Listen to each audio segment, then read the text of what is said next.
அரசாங்கம் மக்கள் மீது அக்கறை கொண்டு இந்த பெட்ரோல் டீசல் விலை ஏற்றத்தினால் மக்கள் என்ன மாதிரியாக பாதிக்கப்படுகிறார்கள் என்பதை உள்ளார உணர்ந்து மற்ற முதலாளிகளுக்கு மட்டுமே சேவை செய்வது கொள்கையா இல்லாமல் அந்த கொள்கையை தூக்கி ஓரம் வைத்துவிட்டு மக்கள் பாதிக்கப்பட்டிருக்கிறார்கள், மக்கள் இன்று வலி வேதனையில் துடித்துக் கொண்டிருக்கிறார்கள் என்பதை உணர்ந்து மக்களுக்காக ஏதாவது நல்ல திட்டங்களை செயல் திட்டங்களை தீட்டி சற்று ஆராய்ந்து செயல்பட வேண்டும்.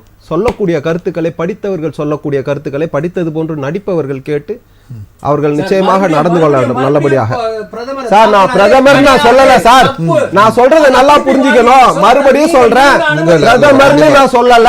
நீங்க என்ன சொல்ல வரீங்க தெளிவா புரிஞ்சுக்கோ. அந்த மாதிரி கருத்துக்கள் தேவையில்லை, தயவு செய்து அந்த மாதிரி கருத்துக்கள் தேவையில்லை. சரி ஓகே, நான் ரொம்ப தெளிவா சொல்றேன். இல்ல இல்ல படித்தவர்கள் சொல்ற கருத்துக்களோட சொல்றேன், நீங்க எடுத்துக்கணும். படித்தவர்கள் நடிப்பதற்குரிய கருத்துக்கள் எதை சொல்ல வரீங்கன்னு புரியுது. உணர்ந்து செயல்பட வேண்டும் ஆட்சியாளர்கள். இந்த வார்த்தை சுகாதாரத்துறை அமைச்சர் மா சுப்பிரமணியன் அவர்கள் ஒரு வாய்ப்பு முன்னாள் சுகாதார அமைச்சர், அதை நான் மறந்துட்டேன். ஒரு அமைச்சர் சொல்லும்போது அவர் வந்து போதை பொருளாக போகும்போது கொடுத்தாரு.